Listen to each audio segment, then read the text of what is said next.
welcome to another edition of the Pace Report, reporting live here at Times Square here in New York City. This afternoon marked a very, very important rally hosted by the Music Workers Alliance. In fact, today, the March for Survival raised the awareness of some of the issues that are pertaining to the musicians and some of the venue owners here in New York City. As you might know, a lot of the musicians cannot perform because a lot of the venues are still closed. Now, some of the venues that are open here in New York City can only operate at 25%, which means that a lot of the venues here have a skeleton crew as well as skeleton staff.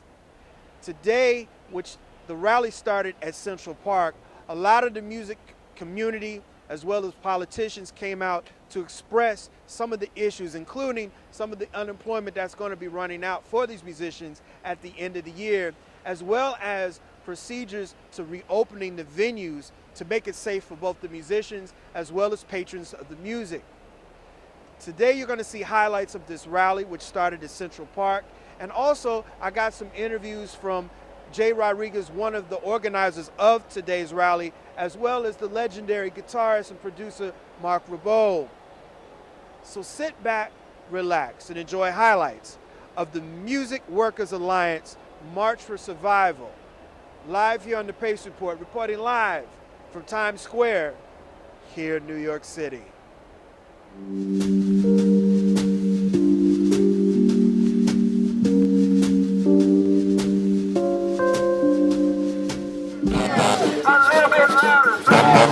We want justice.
Okay, well, like a lot of people here, since March 2020, I've lost most of my gigs and most of my income.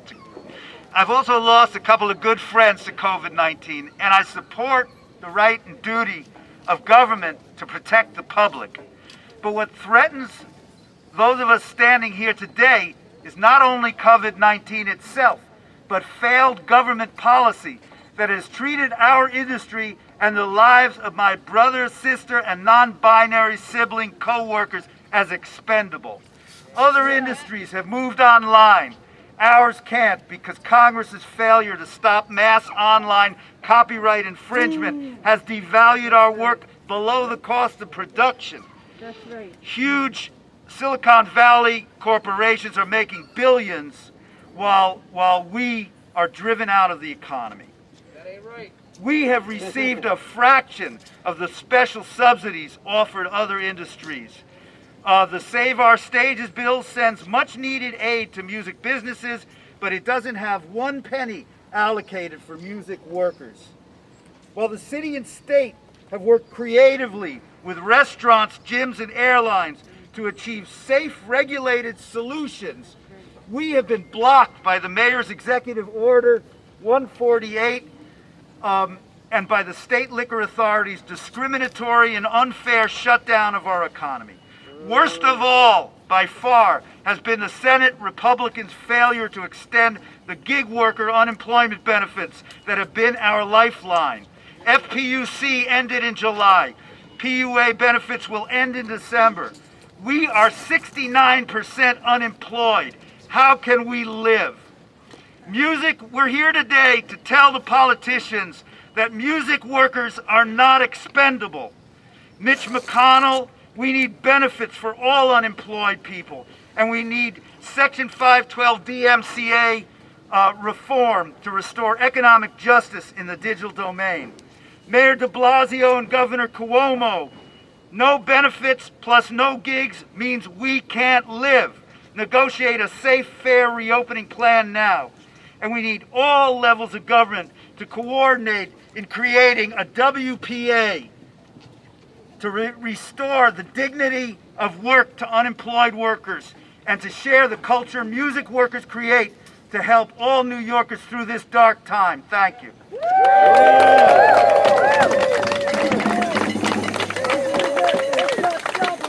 The Music Workers Alliance is trying to raise the awareness of what's getting ready to happen here between now and after the election.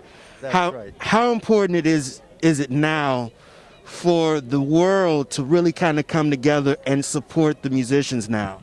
Well, we think it's important because I personally agonized about whether to do this action before the election. I've been focusing on get out the vote, and I know many of us have.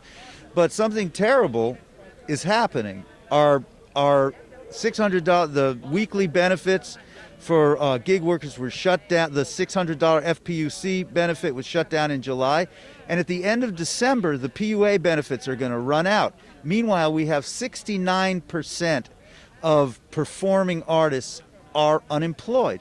So when you put those two things together, 69% unemployed and no benefits, we're looking at a disaster. So we see this as an emergency, and we believe we have to get on the streets now. Mark, this is not only just about the unemployment, but it's also about the venues when they reopen. It's about the safety of the musicians playing the venues, as well as the fans coming out and supporting the venues again. Absolutely. You know, as music workers, we put our own safety and the safety of our audiences first. And we, more than anyone, want reopening, but we want a safe reopening. But part of the reason for this event is that we have been shut down in a way that was not necessary. We want the governor and the mayor to sit down with all music workers, indie clubs, and everybody else involved to negotiate a safe and fair reopening. What we've seen is that the city and state have worked closely and creatively with the restaurant industry to create safe solutions. They've worked with the gyms to create safe solutions. Instead, we have been shut down 100%, not by COVID itself, but by mayoral executive order number 148, which forbids use of public permitting for public spaces, and by the state liquor authorities ban on ticketing and advertising, which basically shuts down everything else. So the irony of it is, as you can see if you look to my right, you know, there's a guy playing there. There's musicians. Music has not been shut down. There are musicians playing on every street corner and park. What has been shut down is our economy. So we have been driven out of the economy. And don't forget, Broadway has been mandated to shut down until June 1st or May 31st. That's right. Well, you know, I think that the devil, as they often say, is in the details. But the angel is also in the details. And the solutions that are going to come, that are going to enable us to live, are going to come from creative engagement with independent venues and music workers to make distinctions that the same rules can't apply at the same time to Madison Square Garden as apply to the Vision Festival. If we sit down together and work together, we can achieve safe, well-regulated reopening plan. That's what we're asking for. We're not saying, hey man, let us play, we don't care what happens. We're looking for safe, regulated reopening plan. Flexible seating theaters are not the same as huge sports arenas. Small clubs that have multiple openings and are willing to install the necessary HVAC equipment are not the same as huge thousands of seated fixed seating theaters. If we sit down together and work out these details, then those gigs that can open should open. We're music workers too, a little bit louder, please. We want justice for our people. One, we're music workers too, a little bit louder, please. We want justice for our people. We're music workers too, a little bit louder, please. We want justice for our people. We're music workers too. I'm a part of a two-musician household, and we make a lot of our income by playing out locally and touring nationally and internationally. So this has been an interesting year. My story is not unique. It's the same or parallel to that of the stories of many of you here today. The first major thing for me that was cancelled this year was a 20-concert tour in support of an album that took us 5 years to make. We were starting with a big launch concert in New York City, moving out playing all across Europe, moving to North Africa, back to North America. And then came summer, and then came fall. Now we're headed into winter, and we're shut down for the foreseeable future. It's not like we're going to wait and in January this is coming back. We don't know when things are going back to normal. For a lot of us in the music community, FPUC, Federal Pandemic Unemployment Compensation, was a lifeline, as was the ability to access unemployment through Pandemic Unemployment Assistance, PUA. Now, FPUC expired on July 31st. That's 3 months. And PUA is coming to an end on December 31st. And this is just, we're facing a crisis here. And as Mark said, 69% of musicians unemployed.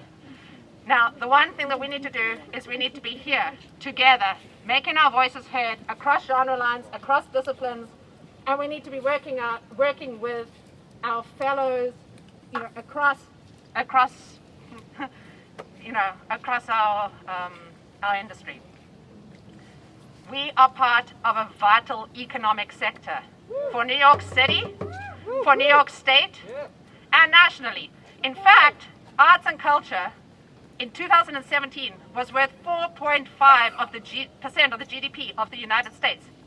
That's absolutely staggering. And by way of comparison, it's bigger than transportation and warehousing combined. Not airlines, not 10 airlines, transportation and warehousing combined. And it's bigger than agriculture. So we need to be heard. We need to come together, and the only way we're going to do that is by coming together, making our voices heard together, and standing up. I see all of you, I know you. Thank you for being here.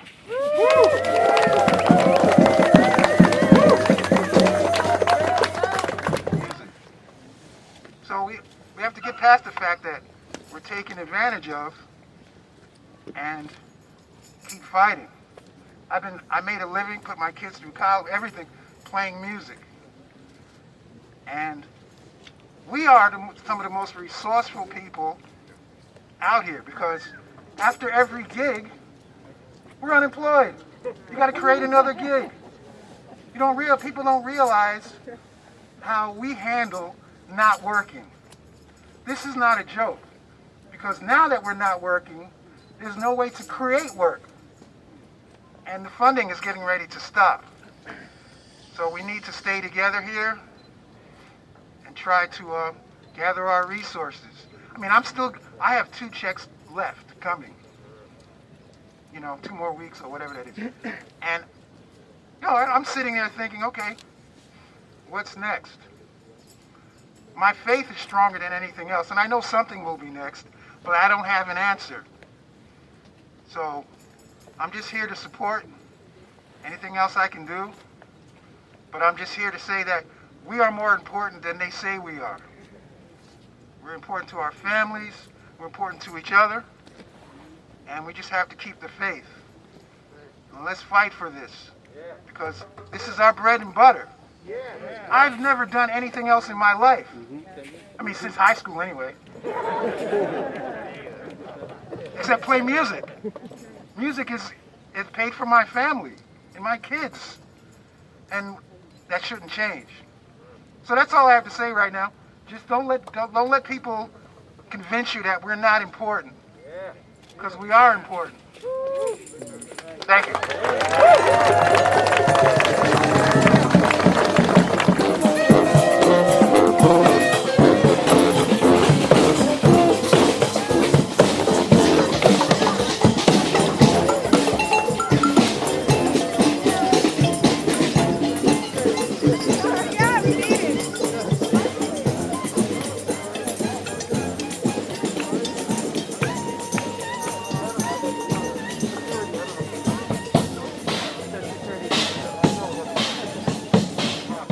We absolutely need Washington, D.C. to prioritize the cultural sector, artists of all kinds, and have a massive federal relief package for music workers and performing artists.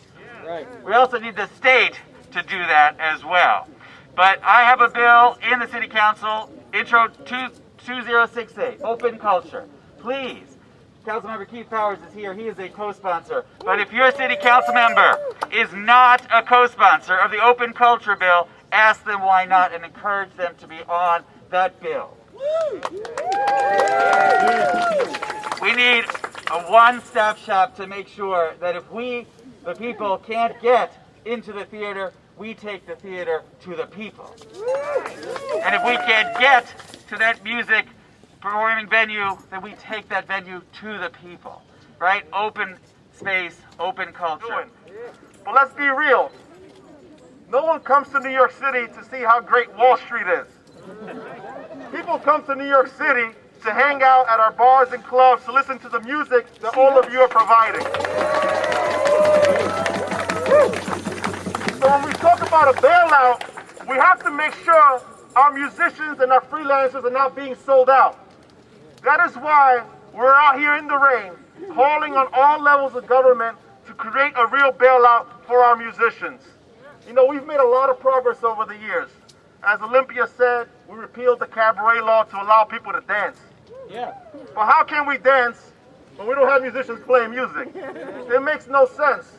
We should be moving forward with a real comprehensive plan. Yes, it was important to save our restaurants, and that's something I've stood behind throughout the entire time of this pandemic. Yes, it's important to save our venues, and we're continuing to fight on a federal level to make sure we're saving our stages. But we can't forget that those places do not work and operate without the people playing the music. So let's remind everyone that moving forward, the only way we're going to make real progress, the only way we're going to save our economy, the only way we're going to save our city is by supporting our workers on the ground, our musicians. Thank you all. Appreciate it. I represent the theater district. I represent hundreds of independent venues. I represent Lincoln Center. I represent Jazz at Lincoln Center. I represent the Public Theater. And I represent so many unemployed constituents, like many of you here, who are suffering while the 113 billionaires in the city of New York reaped over $650 billion worth of profits during this pandemic. And friends, that is wrong, because we are not looking after those who need the help the most. Friends, that is wrong, because we have cut our tax rates repeatedly in this country and in the state of New York, while individuals go homeless and jobless and without a future. So today, I am proud to be here with 802 and Adam and the Musicians Alliance and my good friend in the state senate, Brian Benjamin. Let's hear it for Brian Benjamin. To say that we need help from Washington, we need help from Albany, but it's got to start with taxing those people who live in these towers around Central Park. It's got to start taxing those 113 billionaires in the city of New York, the most of any city in the entire country. And it's got to start with supporting what makes New York City a special place, but what gives it the life, what gives it the future, what gives it the hope, which is our arts community. We're going to need our musicians to get involved, we're going to need our politicians to get involved, and we're going to need allies across the board. One of the things that's different about us as professional musicians is we don't pick up an instrument and become a professional overnight. We dedicate 10, 20, 30, 40, 50, 60 years to what we do. Louder! Louder! At the same time, we have people who turn around and treat us as if our contribution to society isn't important anymore. That during a pandemic, the arts is something that is a luxury. Well, I have news to those people. The arts has been connected to society from the beginning of time. It's not a hedge fund that people will go back and start talking about. It's the arts. It's why things are in museums. It's why we create new things. And if that bond is broken, this city will no longer be the arts capital of the world. And to keep it that way, we're going to have to band together and fight. We're also going to have to come up with plans. There's no reason right now why we can't be working. It's a myth out there that musicians aren't working because we don't feel like it. How often do we hear crap like that? We're not working because we've been told we're not allowed to. But the problem is we need to find a way to safely scale up what we do. And there's a way to do it. Start small. Start safe. Start in restaurants, start in hotels, which need help right now. How about we get a program from city council or the state or the federal government that gives you guys subsidies? Gives the restaurants subsidies to pay musicians on fair contracts for what they do. There's no reason why we can't be streaming live performance right here in New York City. This is safe. We're showing we can do it safe outside. Clearly the weather doesn't bother anybody. We need performances to be happening more often and delivered to the public now. So why isn't this happening? That's the question. It's not happening because our voice isn't loud enough right now. But I want everybody to look around, and I mean this. This is the start of an important moment for the Musicians Union and our allies. I want to thank Mark and Olympia for inviting us here, but I also want to say that everybody who is here has a voice. And this union, whether we represent you directly through your contract or not, has a voice with us. We have resources. We're going to protect you. Follow us, and we're going to be back. The arts will be back in New York, and we're going to be working again. Hang in there, everybody.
world.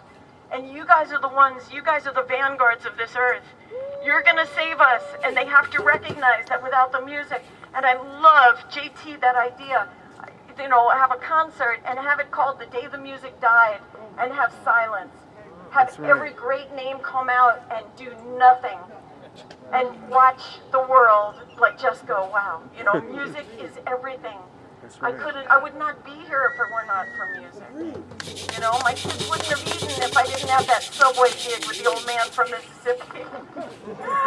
And I just want to say, you know, hang in there, you know, and for those of you who are not able to get food, I want you to call the Jazz Foundation, you know, tell them you met me in the park, and please just reach out, because, you know, I know there's not a ton of money out there now because everyone's suffering, but there's something, and you'll get food, and, you know, I want to say, like, I can make pasta.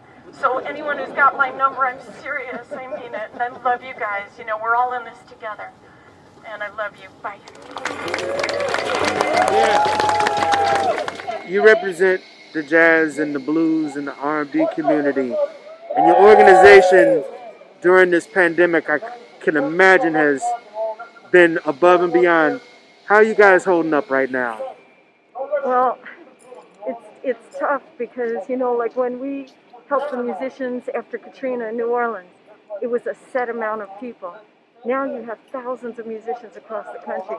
And the ironic thing is we've always helped musicians in crisis, whether it was medical, an accident, but most of the time it was because musicians are never paid right for their craft.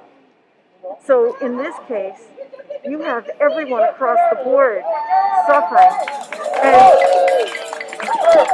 one of the most difficult things is successful musicians who had homes, who had rents of $4,000 a month, which isn't much in New York, but that's someone who was successful.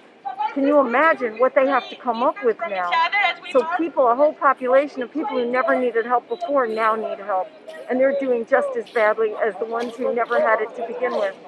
So it's really, it's painful. We need, I'll take my mask off for this, we need a couple of millionaires, billionaires to give a couple of million so we can feed musicians. If we had $1 million, we could feed 2,000 musicians for 2 months. That's a big deal, you know? So please, someone out there, I hope you hear us, you know? The Jazz Foundation needs you, our musicians need you. You know, I would not have been here if it wasn't for Marvin Gaye. As the person who represents the Apollo, Minton's Playhouse, Paris Blues, the Dance Theater of Harlem, when you talk about the history of Harlem, you cannot talk about the history of Harlem and black people making it in this country without talking about music. It is impossible. And right now, I can tell you, I am awake with my eyes working because music kept my daughter asleep last night and does every single night.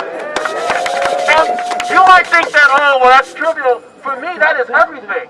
Having a 2-year-old sleep is everything. Because that means my wife sleeps. And when she sleeps, then I sleep. And I say that in jest, but let's be clear. Every intimate moment of my life, music was there. You were there.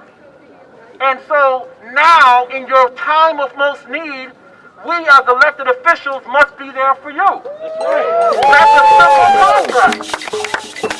And so I agree with everything Brad said. I won't repeat that. But I do think it's important. You know, I just a few weeks ago was at a drive-in movie theater, right? Why can't we have drive-in music concerts?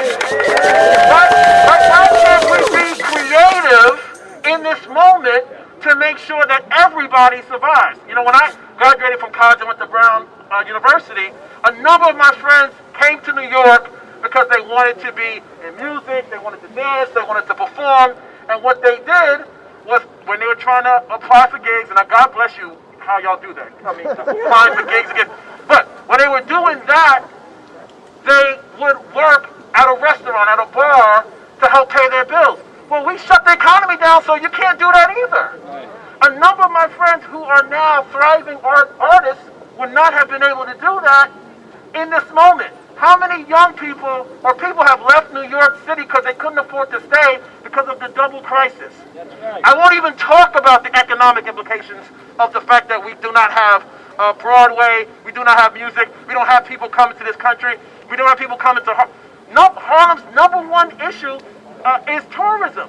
A lot of what keeps our restaurants and bars and going is the fact that people come from all over the world to experience Harlem, and they come to the Apollo for the music. So we're going to continue this fight.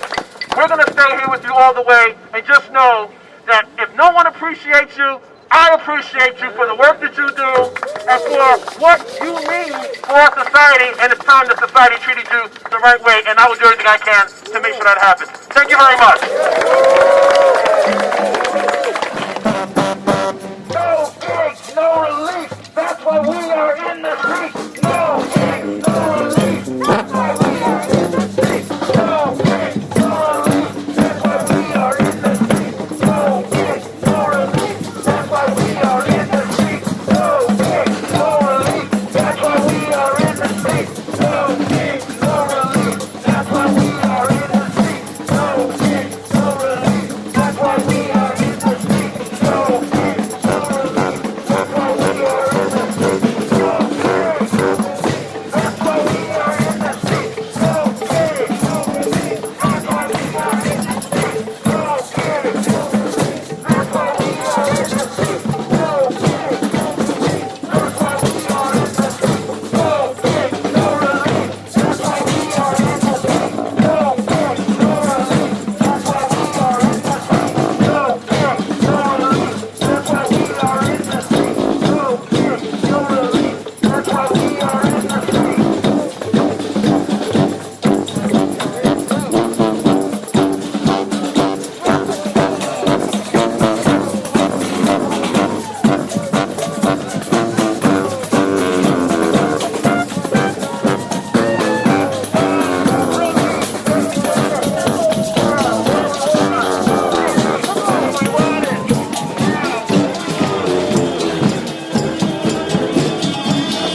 streets. Jay, this is a very important feat for you guys. You guys are raising the awareness of musicians and staff who work in these venues who are without work. Yeah, it's absolutely true. I mean, I think one of the biggest things that is occurring is the lack of awareness as to the plight of this art form, of live performances. But also it's just a basic principle of humanity, the fact that we don't have all of the support financially after this. Hopefully it won't happen, but in December 31st, all of the little bit of unemployment that we're getting is going to, disappear. And it's one of the most important things, but it's not even that. I mean, the fact that we, as human beings, have to beg, in a way, and let people know awareness is part of our job. But I guess it's just part of the evolution.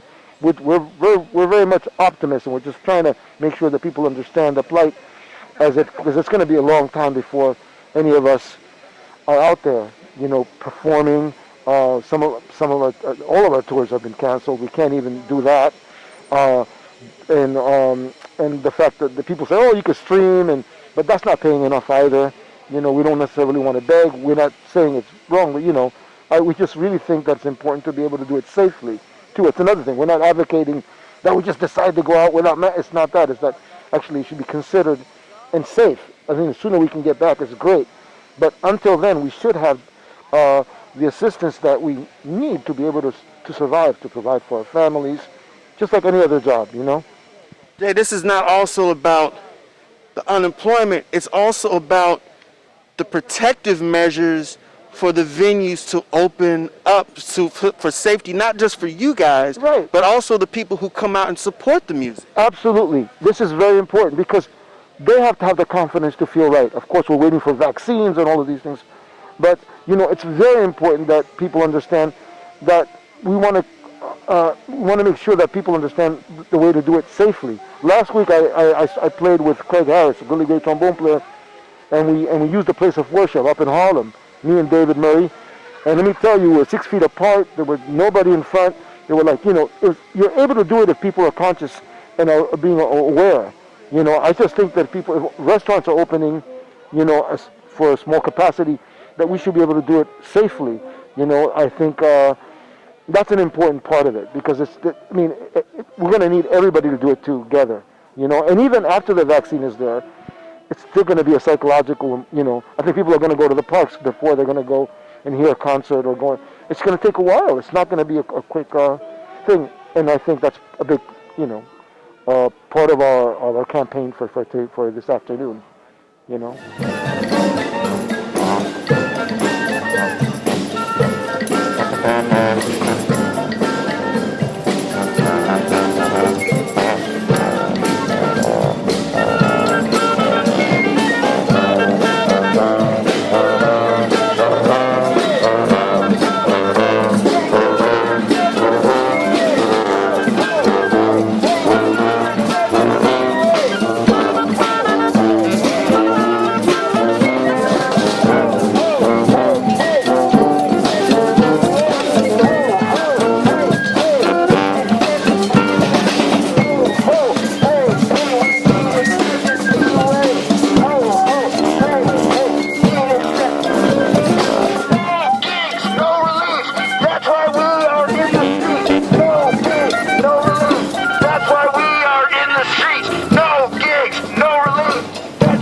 For the last couple months, we've been talking about extending unemployment benefits so the musicians who are out of work have the opportunity to stay employed.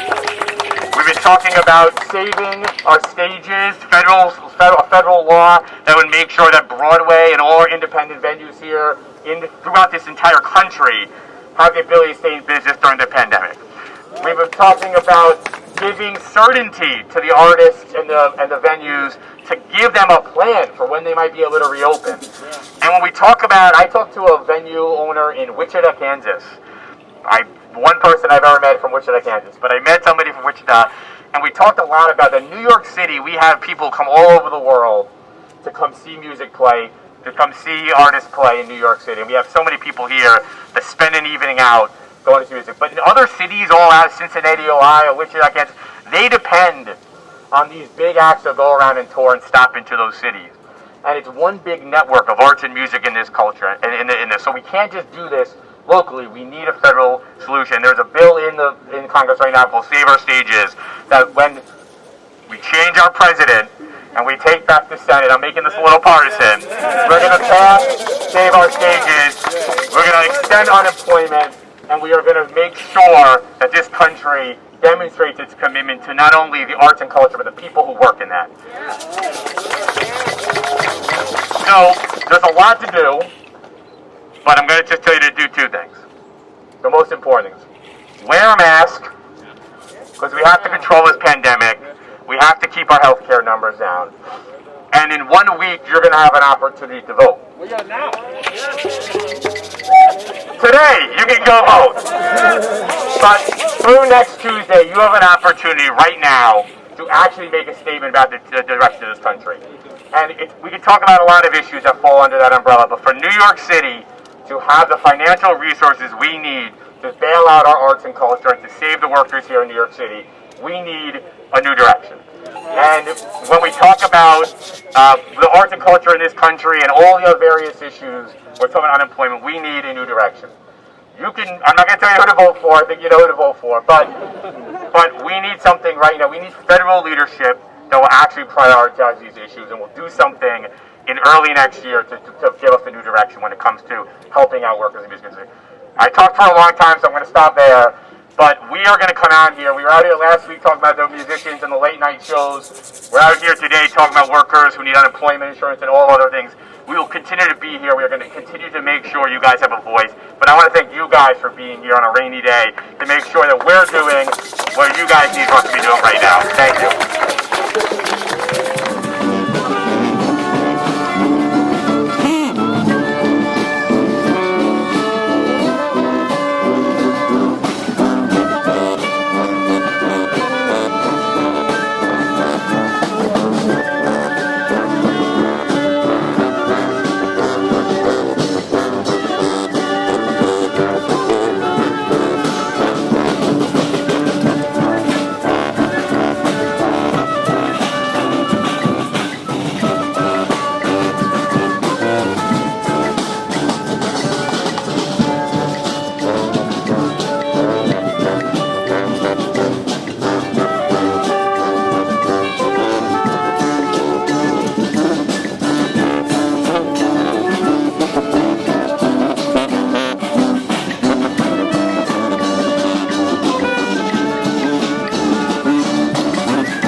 That'll do it again for another edition of the Pace Report, reporting live here at Times Square for this year's March for Survival rally hosted by the Music Workers Alliance. For more information, or if you'd like to contribute to the MWA, please visit their website at musicworkersalliance.org.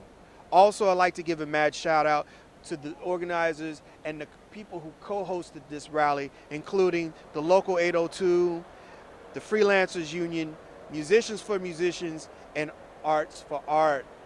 I'd like to personally thank Jay Rodriguez as well as Mr. Mark Rabeau for their comments, as well as Olympia for assisting me for shooting this afternoon. People, please like, share, and subscribe to my videos on YouTube and Vimeo, as well as visit my website, thepacereport.com, for my weekly column as well as my past segments. Also, people, please go out and support the live music and venues here in New York City that are open. A lot of these musicians, a lot of these owners of these venues really are in dire straits right now, and they need your support. Until next time, remember, if it's in the groove, it'll make you move. Till next time, peace.